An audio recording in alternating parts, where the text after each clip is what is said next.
Love the life you live the life you love. Bob Marley.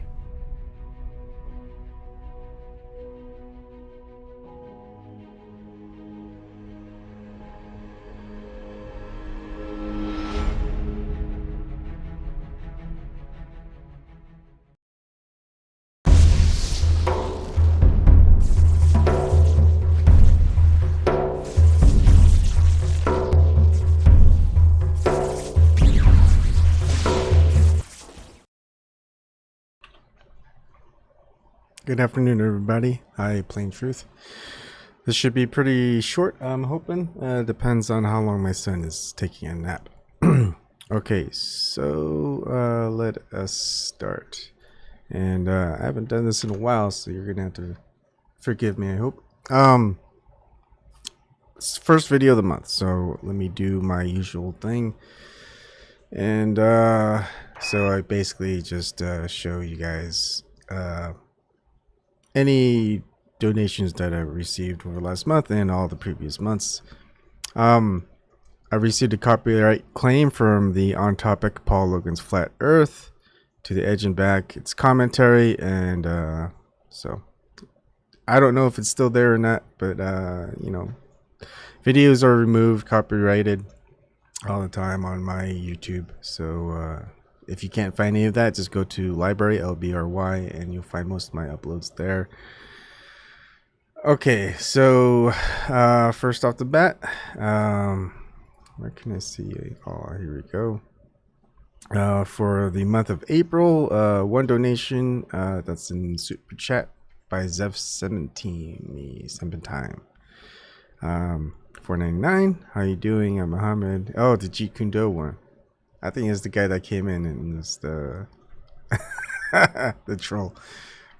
Trolls love my channel. Okay. And of course, thank you to that person and everyone else who's donated in the past. And let's see. I think I need to do the background. Let me just make sure I do this right so I don't show someone's names that. Maybe I'll switch it back. Hold on. I should really test this stuff before I go online, but just trying to get this up and going really fast. And let's see.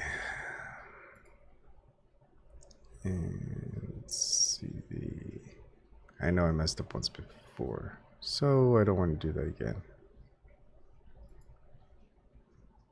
All right, good. Let's transition there, just so you know. Nothing since February 3rd, but those are all the donations I received via PayPal. And of course, nothing as far as cryptocurrency. Let's get out of this mode. And that background out of the way. And there you have it. Okay, so now I could go on to what I want to talk about, which is Bob Marley. I don't know how I got to Bob Marley, but I was just listening and a couple quotes that he was saying on some interviews and stuff. It's like, it grabbed my attention. And it's a lot of the stuff that I just kind of realized now after so much, I guess, work or whatever you want to call it, soul searching, whatever they say. Every time I always think of this an old friend of mine named Roger Kim. Whenever one of our old friends, like we were all childhood friends growing up, and like we would just stop hearing from one of our friends. They just stop. It's like we'd email, we'd text, we'd call, you know, they wouldn't reply back. We'd even do like Facebook posts and stuff like that. And it's like, why aren't they responding? And he would say, oh, he got religious on us or something. He got religious. Maybe that's true. I wonder if he says the same thing about me, although I've contacted him a couple of times. He never responded. So maybe he got religious. I just always think it's funny.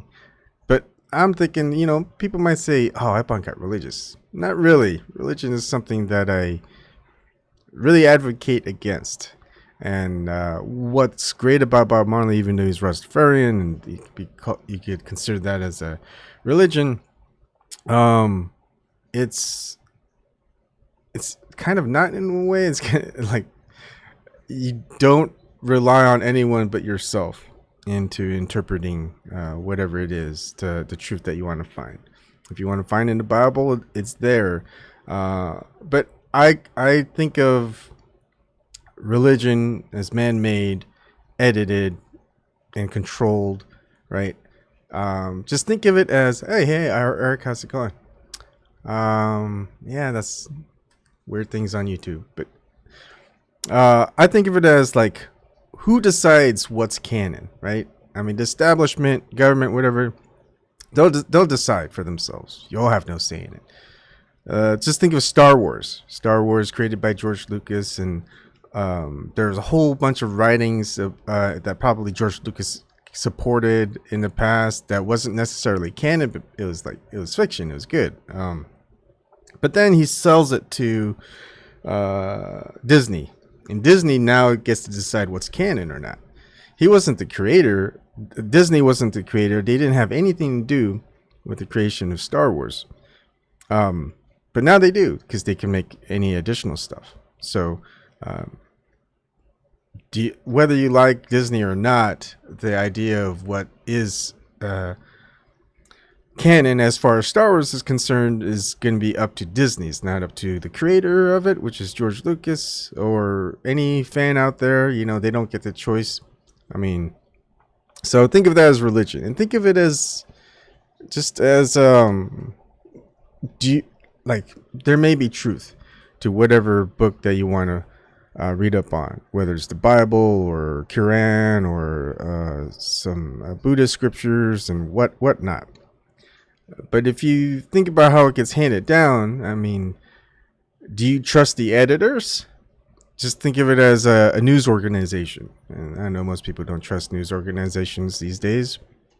I mean, why do you need a journalist or a publisher to publish something where someone, especially today, right now, could just put something up online for people to see and try to get the word out and get interviewed by other people? You know, they don't need to have someone come over to write up, pick out a few of the sentences that you say of your statement, polish it up, you know, have all these other glittering stuff onto it, you know, and you can just do it yourself. So it's kind of like, do you really trust, if the New York Times, right, they got say they interviewed Jesus or something, right? Do you really trust them to tell exactly what Jesus said in that interview? I don't think you would. So it's kind of like that, right? How much do you trust the editors and the publishers of whatever religion, I guess, that you're looking into? Probably don't. You're at this point where it's like, you know what? I'm going to find what's useful for me, and how I can experience that, and just use that. And then anything else, no, it's just a whole bunch of fluff, whole bunch of nonsense, you know, just kind of like the Tao of Jeet Kune Do. Basically, it's all about finding your own way. What's useful, use it, and what's not, discard it. It's not necessary. You don't need to worry about it. Anyways, all I want to do was play back a little bit of Bob Marley's interviews and go over some of his quotes and just kind of talk about it. And if you want to say anything or come on in, you can do so.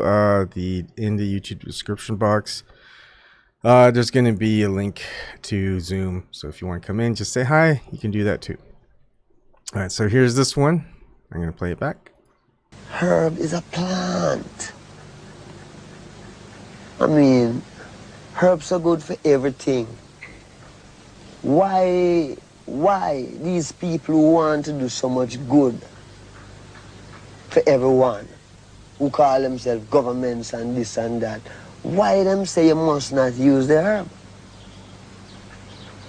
You see, And we check that and we can't find, we just see them just say, no, you mustn't use it because it make you rebel. Against what? Against men who won't crave, because them crave for the things like say, well then, them have some material things and them want to captivate your mind and tell you, say, well, you have to work and put you on pension and him keep it all. So Herb make you look for yourself, and instead of you want to work for the man, you want to be one of the man too. Not in the sense of how him is, but in the sense of why should you have to bow to these things. Do you have to smoke to be a Rasta? So he's talking about marijuana. Marijuana is legal back in Jamaica, and it's illegal here in the U.S., at least federally and all that other jazz. But, you know, it's just an herb that grows naturally. You can plant it and you can whatever harvest it, and there's different things you can do with it. But it's funny. It's like, so why is it illegal, right? You know, they don't really have an explanation for it. It's like, well, if you have an argument against the use of marijuana whenever you want to use it, you know, there's also the case of, well, it can, if people use marijuana and they drive, you know, they could cause accidents. Well, that's probably true, but most people who take marijuana wouldn't want to drive, unlike if they were getting drunk on alcohol. And you can make the case a lot of people are dying from driving and drinking. You don't have alcohol illegal. So, you know, you got that argument going. So I think one other thing that I like is he talks about in this interview here. I'll play it back. Plus the fact that you advocate smoking Yeah, marijuana. you think this, I'll show you this now. Could they tell God that it's not legal? No, but you're. They couldn't tell God that it's You not have a legal. very strong. So I like that idea of if you're religious or spiritual, whatever, you think that you're not, basically you're not an atheist, whatever.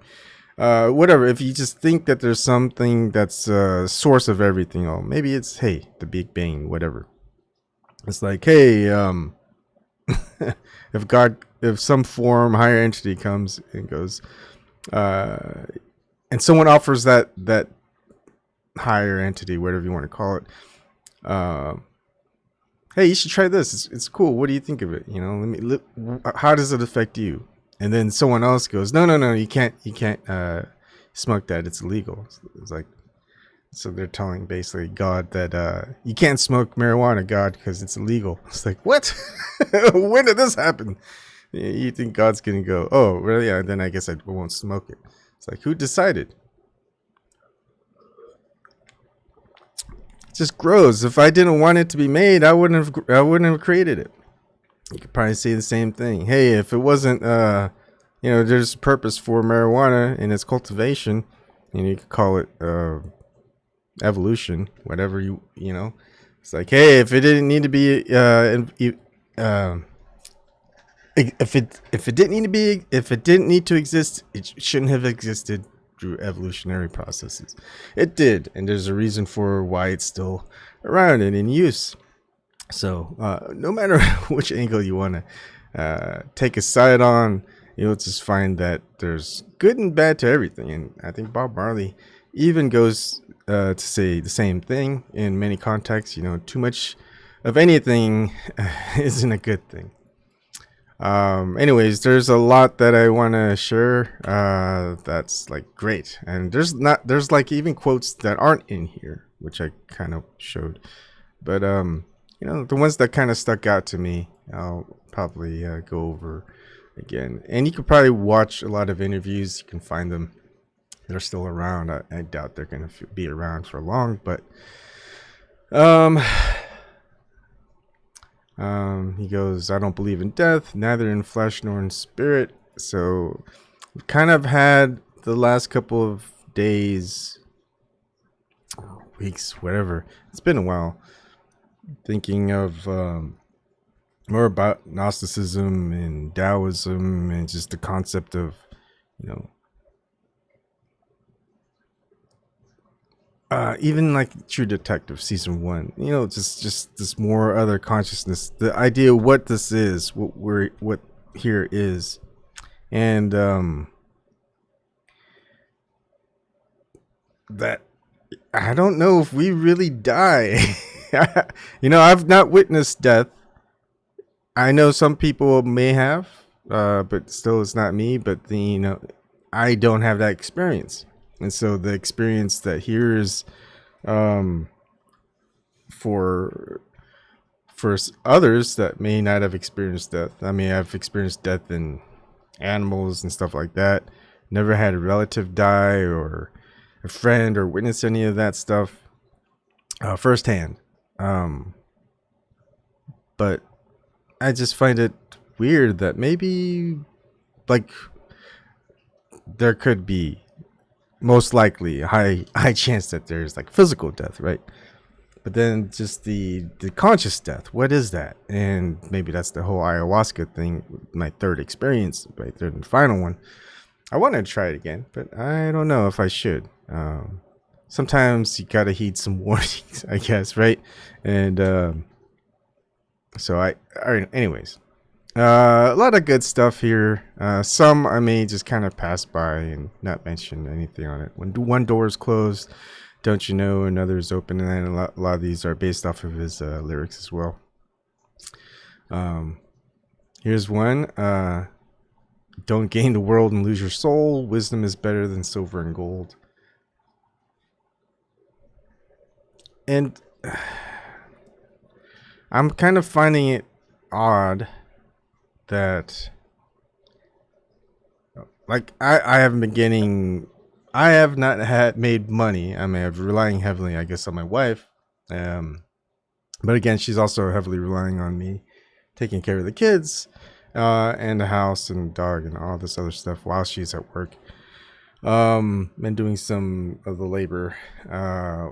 Our gardens expanded and trying to get to the point where I'm just kind of self-sustainable, not really worrying about money. If there is money, I just spend it so the kids can enjoy what there is. You know, if they enjoy ice cream, popsicles, we got those inflatable pools in the backyard. Got them blow up chairs so they can sit. Set up speakers for them in the garage that I hook up to my one of my old pads and just have them listen to music or listen to circle around just stories that people tell. So all of that stuff, you know, it's just or buy materials to grow things. And I'm growing potatoes. I bought a whole bunch of seed potatoes, and I'm going to try growing them in 5 large bins. One thing that I know I segue a lot, but this is what I'm talking about. So when you go to the garden supply center, you're going to find these big containers, right? They're going to be like $35 up to $100 per container. I'm like, holy crap, that's expensive. But if you go inside and have like storage containers, bigger containers for like $6 each, and all you have to do is drill holes in the bottom. That's it. And that's what I did. I got 5 of those for like $30. Otherwise, they would have been like anywhere from $135 to $500, which is crazy. Anyways. Some blueberry plants. We got some herbs. Strawberries are coming up strong. Still got the service berry, Juneberry, you might want to call it. Got 2 apple trees, peach tree, tomatoes, chilies. Got a lot of chilies going. Peppers, garlic. So a lot of stuff. I want to add in wheat, so I can just go ahead and store them and process them for flour in the future. There's ways to get salt out here in the middle of nowhere, Nebraska. There's no salt water, seawater, but there's other ways you can probably get salt. That's important. Iodine is important to go along with salt. You know, eventually would like to get chickens and any goat or a cow, but living here it's still in town and not really in the middle of nowhere, but still. Eric says, one time I grew radishes. I'm still growing chamomile flowers. Oh, chamomile flowers would be kind of cool. I like that. Anyways, that's just my segue for that part. I don't know how I even got there. Judge not before you judge yourself. Judge not if you're not ready for judgment. A lot of it also reflective in the Bible, which I think parts of it he liked. And this great feature, you can't forget your past. A hungry mob is an angry mob. Here's one where we just kind of saw in this interview. As a man sow shall he reap, and I know that talk is cheap, but the heat of the battle is as sweet as the victory. Here's a good one. Babylon is everywhere. I think some interviewer asked him about Babylon. And he goes, you have right and you have right. You have wrong and you have right. Wrong is what we call Babylon. Wrong things. That is what Babylon is to me. I could have been born in England. I could have been born in America. It make no difference where me born because there's Babylon everywhere.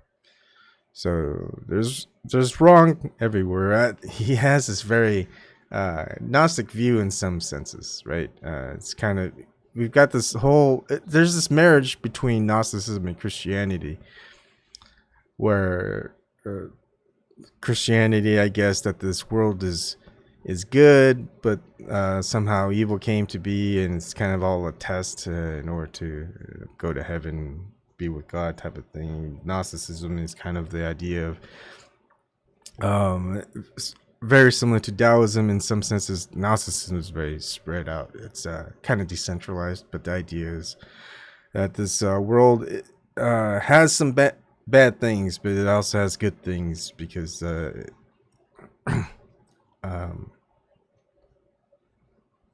part of the creation here is good, and part of the creation here is not what was intended.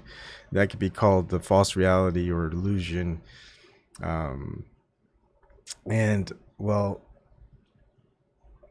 the illusion that you see is that material form which we see, which we find in our senses.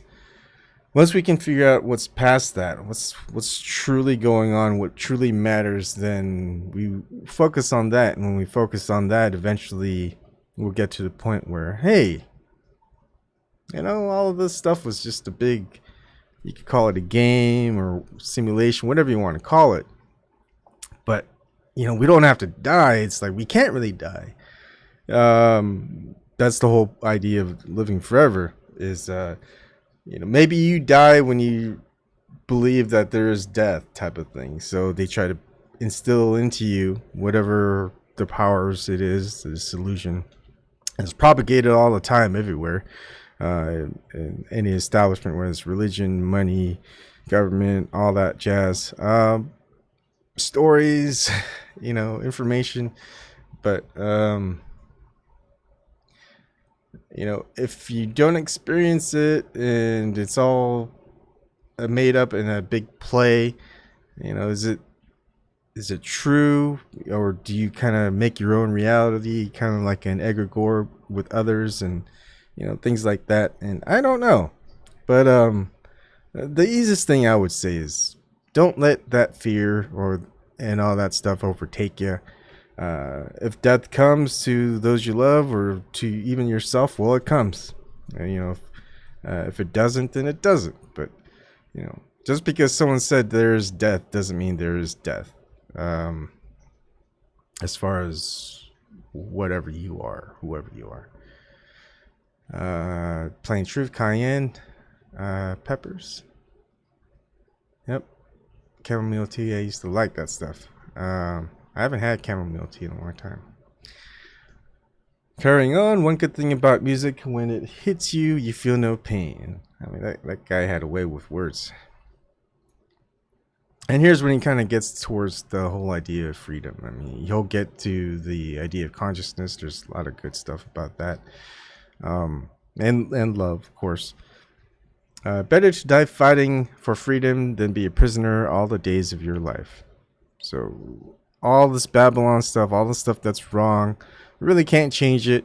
You know, it's kind of the whole Stoic ideal is, well, what do we really want to fight the system with? Are we going to fight it with hate, anger, confusion, whatever? You know, we really have to fight for a better sense of it, and how we're going to get to the point. Like, if we're going to attack it, let's attack it with something where that's what grows after, right? If we attack it with hate and anger and fear and, you know, weapons, well, what are we growing then? We're growing more hate, you know, more weapons, more fear, all that stuff. But if we can, I think that's where a lot of these leaders back in the 60s, 70s and stuff like that were great, because they realized, hey, let's attack it with love. Let's attack it with freedom. You know, let's just fight against it with what we want to grow in its wake, you know. And yeah, I guess if you know, if that reality of if such a thing as death occurs, then you may be fighting it with weapons. But, you know, if you see it as, hey, no, you know what, I don't think that's really true, so, you know, let's just do it this way. Who knows? This whole experience is so weird, right? I can't make sense of it. You all have to make sense of it yourself. And then I think most people that are around me kind of will go through that, because you're trying to find the truth. You're trying to figure it out yourself. And and I think there's a great quote here. And we'll get to it, but he basically says, emancipate yourself from mental slavery. None but ourselves can free your mind. I can't free your mind. No one else can free mine. All this other stuff, right? But we can help each other. And kind of, it's like, I don't know. I mean, there's so many analogies one could make, but let's keep going. Don't trust people whose feelings change with time. Trust the people whose feelings remain the same, even when the time changes. You know, I guess you can kind of, you know, whether it's sellouts, whether it's people who sold their soul to the devil or whatever, you know, it's, you know, people all of a sudden go with the grain, you know, people go with what's popular, you know.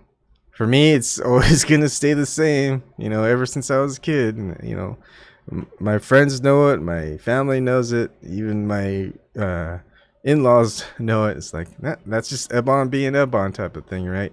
It's like, my feelings don't change. Whether it's this COVID-19, I'm not going to wear a mask. I think it's all bullshit. It's a lie. It's a hoax, whatever it is. It doesn't affect me. I don't have it. My wife doesn't have it. My kids don't have it. None of my relatives have it. None of them died from it. I got nothing to fear from it. And if you got something to fear from it, well, don't hang around me and complaining. Go home. Self-isolate. You know, live in your own fear. I'd say don't.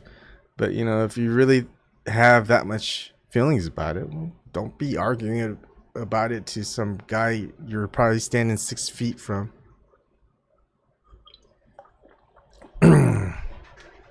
All right, and hey, if it's that important, or you think I'm liable to get people killed, well then kill me. Come and kill me if you feel that strongly about it. Let's see. Every day the bucket a go a well, one day the bottom a go drop out. Not a song stuff. I might skip some of the things, but let's see. Every time it plants a seed, he say kill it before it grow. He say kill it before they grow. Everything is political. I will never be a politician or even think political. It means just deal with life and nature. That is the greatest thing to me. And I think it's gotten to that point with me even. I mean, everything kind of was political, but I kind of see it same as Bob Marley has seen it, and a couple of others, is plain truth, but you could. Is that it is very divisive, I guess, whatever political situation. Being apolitical is you're not really picking a side in which to tell others what they need to do, right? You pick no side and you suggest to people what they can do and what they should do, but you don't force it on them. I've been watching all the cutscenes from Injustice 2. If you don't know what that is, it's a fighting game, action fighting game, kind of like Street Fighter, Mortal Kombat, all that stuff. And but just cutscenes, and it's great because it's like this alternate universe where like Superman basically was tricked by Joker into killing his wife and his kid, and he finally killed Joker for it, and his new stance is prevent all that stuff and having millions killed. We'll just kill all the people who don't deserve it, all the criminals and all that stuff. And Batman, remains stoic. Is like, no, that's not that's not the world we want to live in, type of thing. Very, very, very good storyline, I would say. Makes you think, but yeah, the idea still is just you really don't want to force things or upon others, and those who sided with Batman, which is Firestorm and Blue Beetle, when they have a conversation about why they chose to help Batman, is Batman didn't order them, didn't create any contracts or anything like that. He just simply asked them if they could help, and they decided to help. And what happened with Superman, he's created a regime where you're either, if you're not forced to, you're obligated to in some contractual form or whatever. So that's I thought that was a great piece in that Injustice 2, where they had the freedom to do whatever they wanted, and the only reason that they decided to help was because they were asked to. They weren't told to, they weren't ordered to, they weren't forced to. And I think that's where we want to be. I love Superman, not when Superman's fallen. Same thing with Batman, the whole idea of the justice and freedom and stuff like that. Anyways, let's keep going. Free speech carries with it some freedom to listen. There's a couple, again, I think I'm just going to kind of skip through some of these. Here's one good on race. If you're white and you're wrong, then you're wrong. If you're black and you're wrong, you're wrong. People are people. Black, blue, pink, green. God make no rules about color. Only society make rules where my people suffer. And that why we must have redemption and redemption now. And I think he refers to my people as not a race, but my people of just the human race, really. Okay. Eric now sees my subscription, my live stream on his subscription feed. Overcome the devils with the thing called love. And live for yourself, and you will live in vain. Live for others, and you will live again. And kind of reflects that of my ayahuasca experiences. And it has a ring of truth to it, even if I didn't have that ayahuasca experience. But if you really think about it, right, you could just live your own life, do your own thing, not have a care for anyone, not even, like, if basically all you love is yourself and nothing else. At the end is like, I think in itself, you'll get bored, you'll get tired, you go, this is nothing. You'll find a little bit of comfort, I guess, a little bit of joy, not real happiness, but you've got that materialistic quality of satisfying the immediate need for something. I want this now. I got what I need. I'll just go and get that. And you have it, you use it, and you're just like, oh, okay, what's next? But you don't take really care of anything, right? You have money, you get this thing called money. You need something to get taken care of. You spend that money, someone else takes care of it for you. You don't have a care in the world, pretty much. So you kind of live in vain. You really don't. Your experience in life is something that you probably don't love, right? And I think that's reflected in the quote of the day that he used, and this next one: love the life you live, and live the life you love. If you just kind of reflect on your life, do you love life or do you not?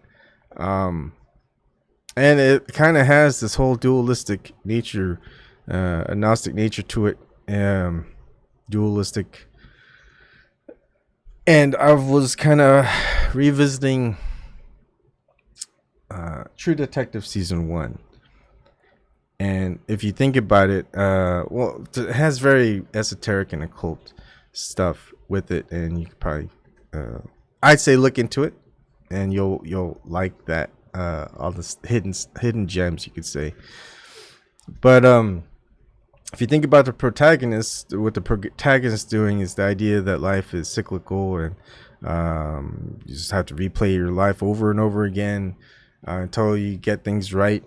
And kind of understand what you need to do. And of course, for many, that's just a hell. And to get out of the hell, the antagonist, the bad guy, wants to do the most atrocious things so that he can, I guess, vibrate away into nothingness, get taken out of the system, so he's no longer suffering this whole thing. So that's kind of the whole reason. Cole and Rust are doing their detective work to stop him. So the protagonist Rust, he's the opposite. He finally does what he needs to do regardless, and they're kind of taken out of the cycle in a way, but not quite the way each intended to, right? So it has that very weird duality context to it, and it's just one story among many. And I just think that's kind of the beauty of it, is you've got kind of, and this reflects a lot of religions and mystery schools where they don't want to be here. They're some religions, and I forgot their names, but like their idea is to get God or another son of God or whatever to come back and take us or them away to heaven or whatever, to end this miserable existence that they find here. They do the most horrible things in order for God to come back and say, you know what, you guys, this life thing isn't for anyone, especially if you guys are doing this stuff. So I'm just gonna end it. But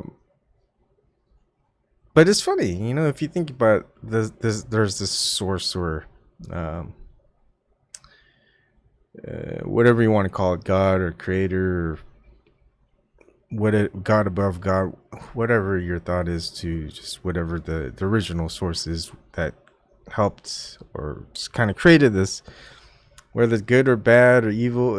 If you're picking a side, it's like, well, this thing that we have here seems kind of broken. Why don't I just end it? Nobody seems to enjoy it. Maybe some people do, but why don't I just take everybody out that doesn't enjoy it and creating trouble? And that doesn't happen. Not from the with Woody Harrelson and Matthew McConaughey playing Sheriff. You should watch it if you haven't. It's good. Probably the best TV series One of the best TV series. I love a lot of TV series, but one of the better ones out there. Anyways, I may do a video on it sometime. We'll see. May have only one ambition, you know. I have one thing that I really like to see happen. I'd like to see mankind live together, black, white, Chinese, everyone. That's all. Some people feel the rain, others just get wet. I know a lot of people, they don't like the rain, but depends on the rain. Sometimes it's just getting rain, being out there in the rain when it's not too cold, it just feels really good. It's fun. Yeah. Rastafari not a culture, it's a reality, and you know, it's basically finding just a process. You know, I know it's more organized now, but I kind of like the idea that it was meant to be a disorganized religion, right? No dogma. Basically, no one can tell you this is what Rastafari is.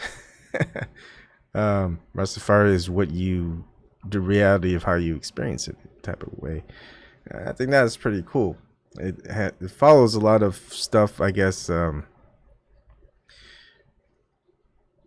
It's funny. Someone creates something that's decentralized and everyone looks into it themselves, and it's not ruled by any one person or in any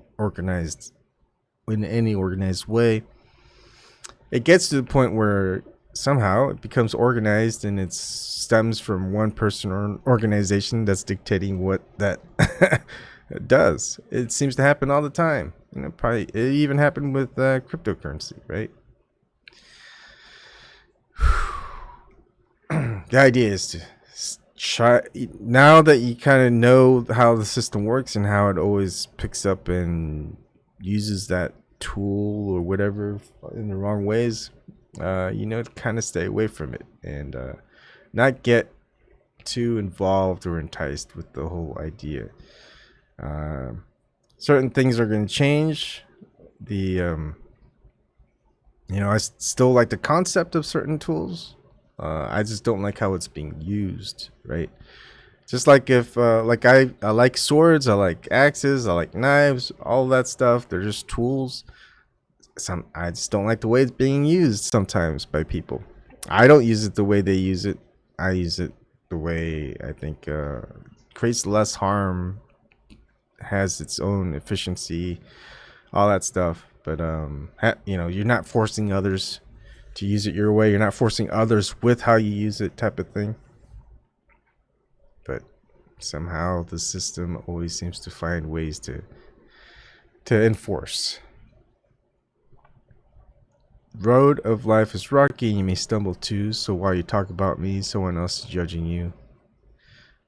People who were trying to make this world worse are not taking a day off. Why should I? I love that one. They say only the fittest of the fittest shall survive. Stay alive. Let's see. Here's a good one. The biggest coward of a man is to awaken the love of a woman without the intention of loving her. And we saw that a lot. We saw that a lot in the, I guess, 70s, 80s, 90s, even now, you know, 2000s to 2010s, and man, it's 2020 already. But yeah, if you look at all the movies and culture, it's always been towards, you know, that whole you know, free sex type of thing, you know, without the love involved. It's basically everything that's been cultivated culture has involved doing things without love, except for the material. Love of money, love of religion, love of government, love of whatever. It's always been, but nothing with like the love of the non-materiality, with nothing that's like a return. Just love, without any without the idea of being loved back. You know, give out your love. You want to do something to help someone else. You want to do something where you're giving and you're not expecting a return. What was it? I think a couple of days ago, the whole pay it forward concept. You do things not because you want some return on investment or something like that. Just do it because you think someone else could find use for it, or it's helpful for someone else. And spend a little bit of time with that person. It's like, here, explain things to them, giving them your attention, not just kind of go do this, do that, whatever. Have them look into it. Sometimes it's hard for them. It's like, spend some time saying, look, this is what I use, this is how I do it. It works for me. If you want to try it, here's some. You can try it out for yourself, and then maybe they'll do the same thing to someone else. And maybe that, feedback loops around, the whole idea of karma. Excuse me. When I start talking a lot, man, I start burping and get thirsty. And at least I'm not coughing. Truth is light, so you never give up the fight. Something like that. Though the road's been rocky, it sure feels good to me. Yeah, all these smooth roads, sometimes it feels good, but like sometimes I like the rockiness. Helps me sleep. If I'm in a car, it helps my kids sleep in the car, which is what I want sometimes. They get antsy traveling in the car too long. When one door is closed, many more is open. When the race gets hard to run, it means you just can't take the peace. When the root is strong, the fruit is sweet. Anyways. You can't find the right roads when the streets are paved. Look at that. Have you noticed that they've paved a lot of things over with concrete? It makes things hard to grow, but one good thing about roads is they break down and plants find a way to grow. Weeds, even though you could spray pesticides on them, they'll find a way to grow. It's like we even pave things with grass. We don't even pave things with just concrete anymore, but we pave things over with something that's just not useful. Like grass, the way, nice green grass. I don't even know if rabbits or goats or cows or whatever would eat those grass. Like, I see rabbits eating the grass on our lawn a lot, and it's that really thick grass, not that soft, small, thin ones. But anyways, I just noticed a lot of worms too. I think a lot of the birds like to get the worms from our lawn. All that pesticide stuff, Anyways, it's getting close to time I might be ending it soon. Let me see. There's a few more that I wrote down from what I kind of saw. I want to see if I could find it. I think that's it. Let me look at the consciousness.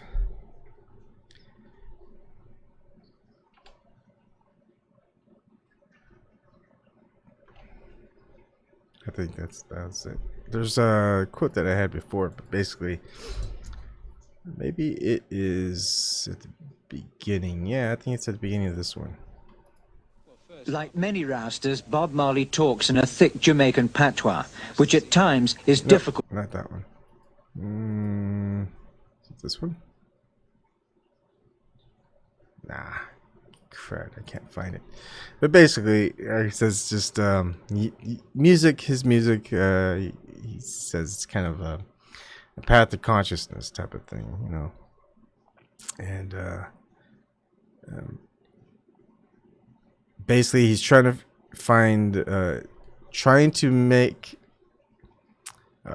reveal the hidden reality of what's been hidden from us, from the wise and the prudent, to the children and the suckers. Let me see if I could find it. Prudent. Similar. It's not quite exactly from what I heard, but and what has been hidden from the wise and the prudent have been revealed in the mouths of the toddlers. So, a lot of good stuff. I would very much recommend just listen. First off, listen to his music. His music's great. I love listening to it. Doesn't get it's I just love it. But there's also a lot of good meaning for it. I think even someone in the YouTube comments says, "Yeah, once you've awakened, you'll find everything that he says is true." And it's funny how when you kind of wake up to what's going on, and you just look back on certain individuals that seem to have made an impact, and it's like, wow, right? You know, this guy figured it out, and or some were really close to figuring it out, but they kind of stuck to what was more important to them, not necessarily what was what we've been raised on putting up onto a pedestal. You know, I think his stance on freedom, Bob Marley, is also great. I think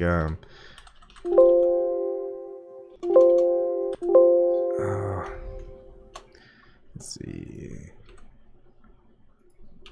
Bob Marley. He goes, every law is legal, every government upon the face of the earth today is illegal. And that was one of his quotes too. And you can listen to it here. Every law is illegal. Every law is illegal. Every government upon the face of this earth today is illegal. I like that stuff. Right. And I agree. Anyways, that's gonna end it for this live stream. I will probably live stream sometime in the future. I don't know how much. I may do just little snippets of uploads instead sometimes. We'll see how it goes. I think I'm just kind of, things have gotten a little bit busy just with the spring setting in and the kids and the whole situation that's going on. But I'm going to spend time to enjoy it and you know, see what else is out there. It's just basically revisiting a lot of things. Hi Garnome. Might like Tenor Saul.